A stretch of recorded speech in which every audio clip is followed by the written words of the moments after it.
Hey guys, how's it going? Today we are working on a couple of projects out here in the garden. First, we are going to be pruning our grapes, which are a complete mess again this year. They grow so fast and so much. It's amazing. When we're done with that, we're going to head out to the orchard. We're going to prune fruit trees and we're going to get them sprayed. And it is glorious out here today. It's low 50s, sun is out, no breeze. Yesterday we were out pruning all the raspberries and there was so much more snow even just yesterday. I mean, I had a little walking path on the south side of both of the raspberry beds, and then on the north side still has more snow, but I only had just a little bit and all of that snow is already gone. And it was so soggy out here that there was standing water. There was a pond around this post and it was just, I mean, it's still soggy, but not near what it was yesterday. And here are the grapes. We've got 4 of them, one planted in the middle of each one of these posts. We've got 2 Suffolk Reds and 2 White Niagara. And the White Niagara are seeded grapes and we use those for juice. They call them a White Concord because they have that same wonderful taste and the juice is pink. It's the best. The kids love it. They love to make gummies, like those little jelly gummies that I've showed you before last year. I think we did that. And they ask to do that all the time. They love it. And it's just grape juice. Like we don't add any sugar or anything like that. Wonderful flavor. And then the Suffolk Reds, they're a red table grape and they're really sweet. They're wonderful. But maybe we can put some footage up of how we pruned these last year. And it was a job that I put off a year, which I shouldn't have. So they're never going to be like a straight trunk up to the first training wire, which is usually what you're looking for. Mine start way down low and kind of fork out and do weird stuff. So we're just going to do our best to prune them again this year. But boy, I cut so much of them off last year and I was so amazed by how much they grew. It's crazy. This is the closest one to how it should look. See how the trunk comes up there? Isn't that awesome? Comes up to the first training wire. I did come along last summer and a couple of times to test the branches to see if I should do some pruning. But with new wood and all of this like mangy growth was new wood, if you try to like bend it up to train it, it pops off so easily. And so I just decided, you know what, I'm just gonna wait till they're dormant and I'll do my best to train some more branches where I want them. And there's 2 basic ways of pruning grapes. There is cane pruning and spur pruning. But first let me talk about the different parts. There's kind of 3 basic parts to grapes. There's the trunk, there's cordons, which are kind of main branches, and then there are canes that come off the cordons.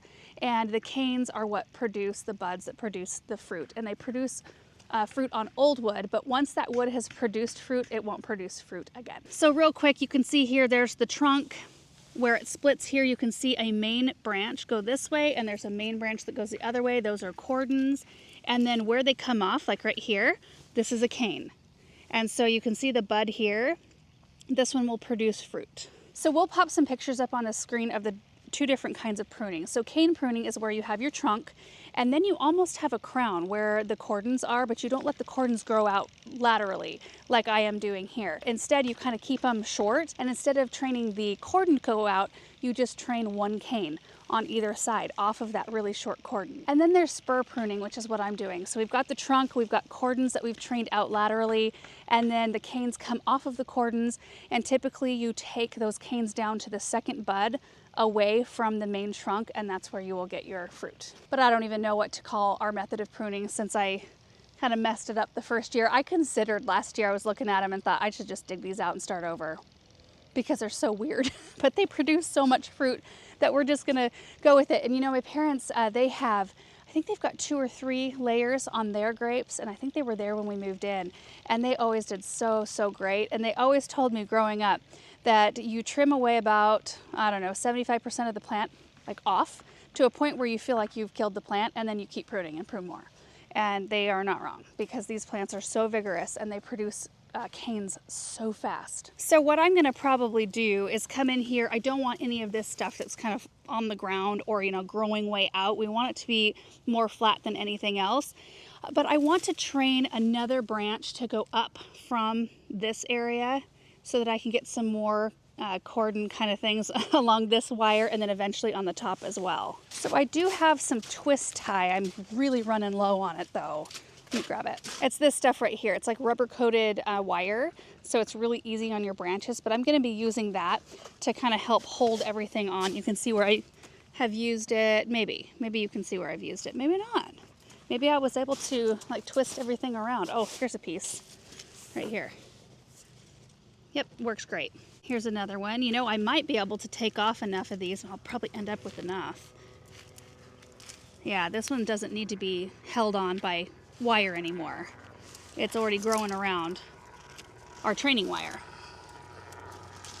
Perfect. Okay, so I think what I'm gonna do is just give you guys a before shot on one of these things, and then we're gonna take after it, and then I'll show you what it looks like in the end and whatever kind of structure we ended up with. And thankfully we're just home grape growers. We're not growing for commercial production here because I don't think that these vines would pass. But you know, a lot of people like to grow them over pergolas and over, you know, structures outside, and they all get kind of a different shape on them. So, and they're great for that. Anyway, since we're standing by this one, here's the before shot. I mean, these branches are coming way out here. And let's look at this side. Just kind of a big old mess. There's our main trunk. This was probably the weirdest one because it forked down below, so I kind of have two trunks going on. Actually, yeah, like two trunks. That's so weird. Okay, let's get this done.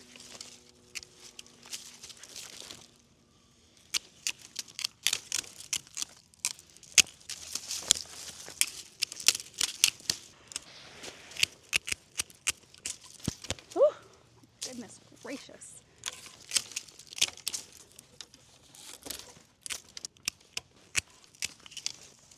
Oh, God. Oh, my word. God. Attack of the grapevine. Stay over there.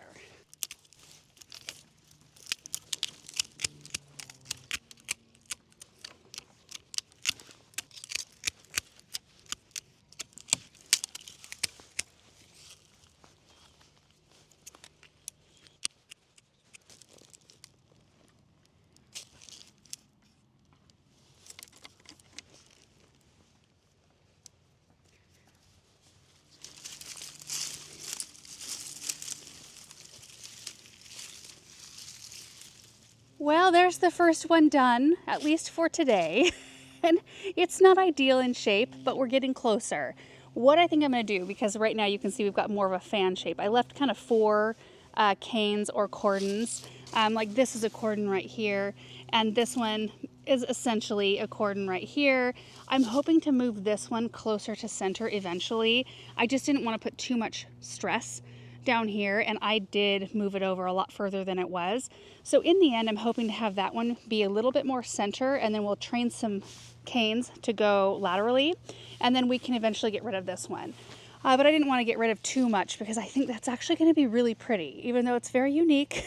And when it comes to grape pruning in terms of shape, I think we'll have a beautiful, we'll have beautiful coverage here. And we were able to remove so many branches that would have produced a lot of beautiful leafy growth, but it probably would have been hanging all over the ground, and it really hinders the ability of the plant to receive the light and airflow it needs to be a healthy plant. And you'll notice all of these canes right here, I came in and cut right above the second bud. It's a good example right here. There's 1 bud, 2 buds right there, so just made my cut. So we should be in business, but this is what happens when you ignore your grape plants for too long in the beginning. So let this be a lesson. Don't do what I did. Even if it's a hard thing to do that first year, to really prune them hard, they respond to that and they will have a better shape for it. So that would be my recommendation based on what I'm dealing with now. All right, guys, so we're just gonna tackle the rest of these, and hopefully we end up with something that looks, I don't know, similar to this. I just can't get over how beautiful it is out here. It is life-giving to be in the sun that feels warm, where I almost need to take off my coat.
They are done and looking so much better than when we started today, even if they're weird shape. Now this one I'm excited about. So even though it's got some weird stuff going on at the bottom, multiple trunks here, there was one that came out and it was really flexible, and I was able to get it to come up here and to go both directions. So I've got 2 of the training wires filled on this one. So I'll just wait for another cane to grow out and then we will train it up to the top one. So exciting. We should get a lot of great production down here. At the very least, we'll see what happens with this one here. And then this one, we've got two cordons coming out from a trunk that's really down low. So we've got one that comes up and I was able to get it to the very tippy top. And we've got one cane going this way. And then I'm hoping we'll probably train this one. I think I cut this one before I realized I was gonna bring it all the way up here, in which case I would have had one to train here. That's why you need to go about it slowly. But grapes grow so quickly, I'm not too stressed about it. And then I was able to take these 2 canes and train them off this direction, which is exciting. And then this one right here, I've got 2 very solid cordons on the bottom, and then I'm training this cane to go up to the second training wire. Overall, I'm really happy. So in this space, we've got the raspberries done and the grapes done. We still have the blackberry row to go through, which we will save for another day. Maybe we'll wait till a little bit more of the snow is gone before we tackle that. But when we do these, I'll bring out fertilizer. I didn't bring any with me today, otherwise I would apply some to the grapes because I did get all of our fertilizer down for the raspberries. That way we can just get it all nice and ready for spring. I'm loving it. All right guys, let's head out to the orchard. There it is. I'm driving to our water source over here.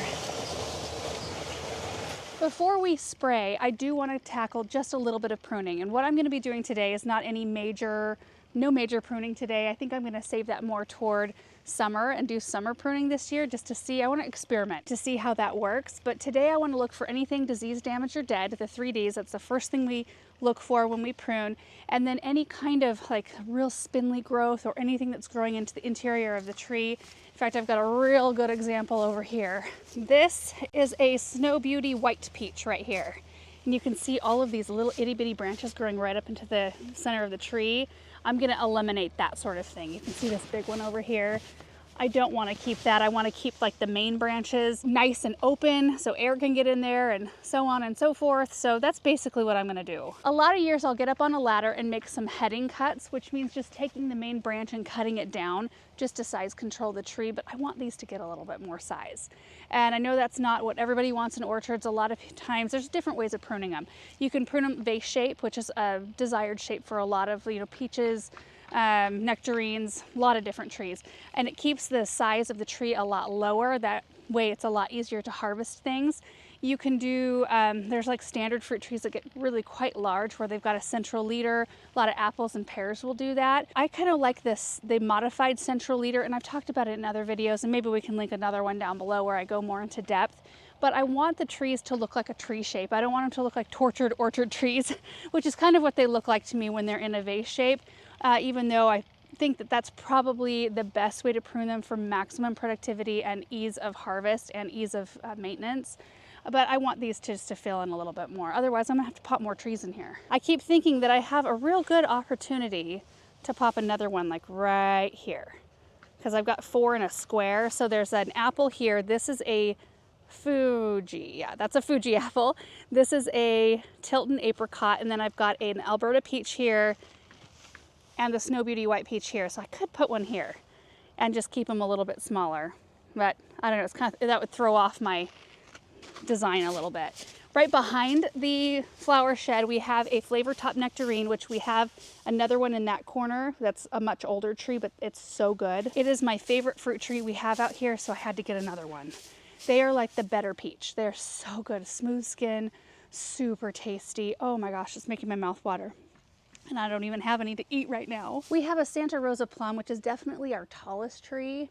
So we might get in there and do a little heading cuts on that a little bit later. Then we've got a Perfection apricot right here, which is putting on some size. I'm so excited about that. And we've got a Honeycrisp apple. So 9 fruit trees out here. We have the Espalier pear still in its raised bed that we'll spray today. And then we've got 2 dwarf fruit trees that are potted that are in the high tunnel. So we'll head back there at the very end to do some spraying on those. But let's just go through and just prune out anything we see. I don't think there's anything diseased in here. I don't think there's much damage. It's mostly just cutting things out of the interior, any crisscrossing branches, that sort of thing. Let's do it.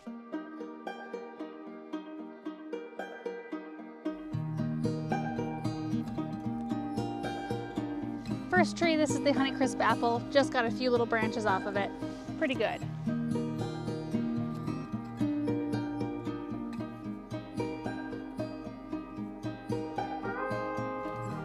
I almost forgot to mention, it's a really good idea to clean your pruners between, at the very least, each tree. If you have a tree that you suspect something is wrong with it, it's a good idea to clean your pruners between each cut, which is a pain, but then it eliminates you accidentally spreading something from one area of your tree to another or from one tree to the next. So I actually don't have any issues on my trees right now. I hate even saying that because I recently, was it not last year but the year before maybe, I had to replace both apricot trees because they had canker, but I haven't had any issues on any other trees. But I'm still going to clean my pruners, especially between my apples and my peaches and apricots, all of them.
Got all of our pruning done, at least for now, and we'll keep our eyes on them, but they're looking really good and they're full of buds. So I'm hopeful that this spring plays out differently than last spring. Last spring they all bloomed beautifully and we had a sharp decrease in our temperature one night that we were not expecting, and we lost all of our fruit.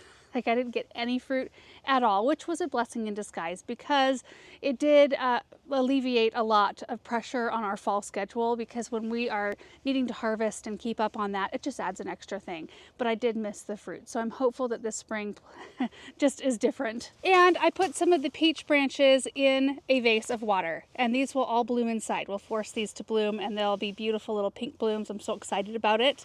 But this is what we are going to be spraying with today. They're in plastic bags because I had to run down to the warehouse because I was out, so I had to grab a couple. So these are the two sprays we use for our dormant application. This is the all-season horticultural and dormant spray oil. This takes care of overwintering insects, it smothers them out, and also takes care of a lot of different diseases. And the list is extensive. If you look at the back, this is not the best place to show you guys. If you look through here, you can find whatever crop you've got and all the things that it takes care of. You know, some of the things are scale, leaf rollers, mites, blight, powdery mildew, mosaic virus, all kinds of different things. And then the copper fungicide is the other one that we spray, and this takes care of black spot, early blight, powdery mildew, downy mildew, and a whole bunch of other different things. I would say that leaf curl is our biggest thing that we use it for around here. Now, both of these sprays can be used during the growing season as well, but you have to mix it differently than you would mix it as a dormant oil or a dormant spray application rather. So you just want to make sure that you are reading the label, and depending on what time of year you're spraying it and what you're spraying it and why you're spraying it, it will give you a different mix ratio. But today, for our purposes as a dormant application, we're going to be using 2.5 ounces per gallon of the horticultural oil, which we've got a 2-gallon sprayer. So I'm going to put 5 ounces of this in my sprayer. And because I'm using a pump sprayer and not a hose end sprayer, I can mix these together in the same one. The copper, we use 2 ounces per gallon. So I'll be putting 4 ounces in our 2-gallon sprayer. The nectarine and the plum here are the tallest trees we have to spray, and the pump sprayer will still reach the top. But I'm guessing in the next year or two, I'm going to have to switch to a hose end applicator, which is very easy to use, except for the fact that I would have to string a hose from this hydrant all the way to the other end of the orchard. So it'd be a little bit more of a chore to do that. but the hose end applicators are so awesome, you guys. All you do is, maybe we can pop a picture up on the screen. I've used them before many times. I used to use them in my parents' orchard because their trees were way bigger. And the spray, I think, can reach up to 30 feet. But you put the concentrated, whatever you're using, fungicide or insecticide, whatever, in the hopper, and then you set the dial on the top to the mix ratio that you want. So let's say you put the horticultural oil in there. On the top, you set it to 2.5 ounces per gallon, and it will, as you turn the hose on and the water shoots through it, it will draw up the exact amount of concentrate you need for the ratio to be right in the water that's spraying on the tree. And then whatever is left in the hopper when you're done, you can pour it right back into your container and it's still the concentrate. It's really slick that way. But with the pump sprayer, it is also nice that I can do both of them together. So I just spray the tree once and then I'm done with that. Okay, so we're just gonna get this mixed up. Now, each one of these does come with like a little measuring thing right here that measures out ounces. But because I'm gonna be doing 5, we get these little cups that have all of the measurements on it. So this is the horticultural oil. I'm going to measure out 5 ounces for our 2-gallon sprayer. Right there, pour it in. Then we've got our liquid copper, which we need to use 4 ounces in a 2-gallon sprayer, and it's a nice bright blue color. There we go.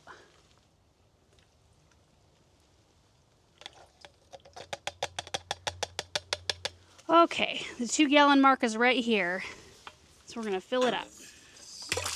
Woo.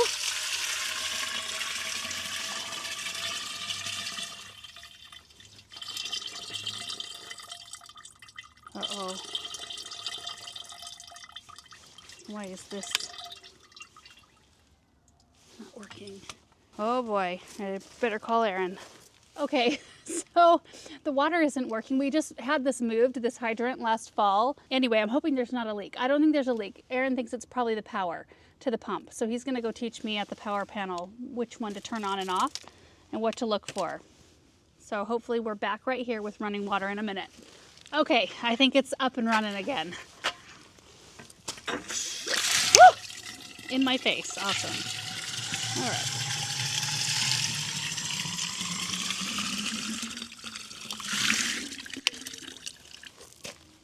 There we go. Okay, so when you get ready to spray your trees, the main thing is that you want to make sure it's a nice day. There's no rain on our forecast, and we actually are past freezing at this point, and it's not breezy. Last year, I remember spraying, the breeze picked up right before we got ready to do the project, and I just made sure to stand downwind of the spray. But when we go in to do it, you want to make sure to fully coat every branch, top and bottom, the whole trunk, and then the ground around it. Pretty easy.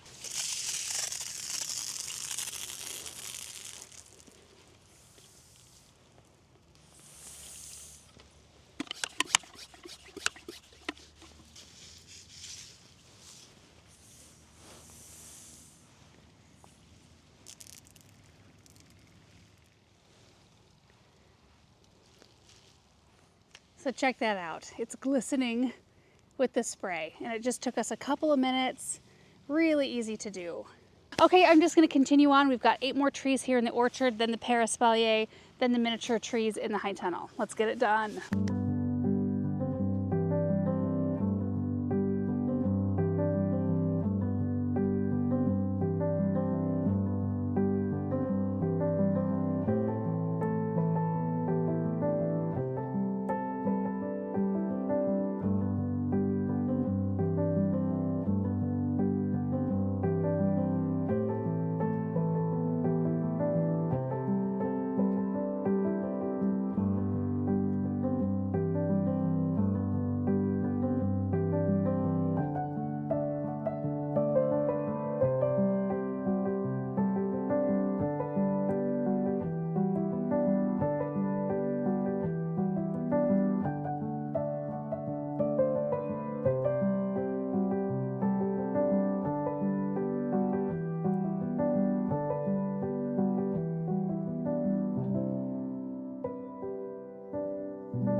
Got it all done, and oh my goodness, is it hot in these high tunnels. I'm gonna open up the other one too. I think we're coming into those days that if it's gonna be sunny out, we're gonna have to open them up, maybe front and back, to keep some air going in here. Whew. But these are my dwarf fruit trees. I have a dwarf peach and a dwarf nectarine here. I can't remember the varieties of them. Peach, a pixie, miniature peach, and then something baby nectarine, maybe. But let me tell you what, they are loaded up with buds. Oh my goodness. This is the nectarine, I think. This is the one that I got last year, and it's a little bit healthier. This is the, I think it's the Pixie miniature peach that wasn't looking super hot, and I repotted it, and it is coming back a bit. It got a few new little branches, and then there are buds all over, so I'm hopeful that it kind of rebounds and is happier in its home. These are the grape trees that we're working on, and they're doing great. I was just checking on them, and these buds are soft. So hopefully we get some more growth out of those this year. That's been a fun one. And everything else in here is probably about ready to break dormancy with how hot it is in here. My word. We've got some beautiful things sitting here. The snow crystal crabapple. So you can see that these are persistent. They're beautiful. Persistent means the crabapples stay on until spring, until new growth pushes them out, or birds usually come and clean them up if they were outside. Whole bunch of other things in here. We've got hydrangeas, mock orange. There's some spruce trees in here. Probably need to get these out of here. A whole bunch of buddleia, which they never went fully dormant in here. And this one's got buds. Oh my gosh. We've got some really pretty heucheras over there as well. Oh, I had to come over here to look at our Blonde Ambition blue gramagrass. We started this in the winter sowing in a water jug last year, and I think I got 60 out of one water jug. Isn't that amazing? And now they're even more established, and they're gonna grow quick this spring, I think. But you guys, that is it for today's projects. I just really wanted to get those grapes tackled and then the fruit tree spraying done, which I did want to also mention kind of the schedule for fruit tree spraying in our area, and it could be different based on where you are, where you live. But typically we spray 3 times.